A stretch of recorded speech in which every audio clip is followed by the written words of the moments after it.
সংগ্রামী নেতৃবৃন্দকে আমি ধন্যবাদ জানাই আজকের এই বিশাল আয়োজনের জন্য। আজকের এই সমাবেশ প্রমাণ করে যে জিয়া মঞ্চ ভালো তবে আবার সেটাই এখনো আওয়ামী লীগ বসে আছে। শেখ হাসিনা মাঝে মাঝে বলে যে আমি আসতেছি, আমরা ওবায়দুল কাদের কোথায়?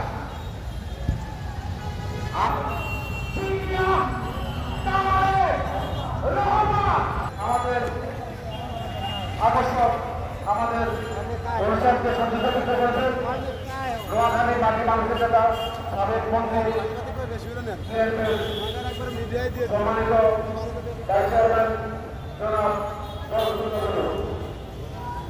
জিয়া মঞ্চের 31তম জন্মবার্ষিকী উপলক্ষে 25 বার্ষিকী উপলক্ষে আজকে সারা বাংলাদেশ থেকে জিয়া মঞ্চের সম্মানিত প্রতিনিধিবৃন্দ এখানে উপস্থিত রয়েছেন।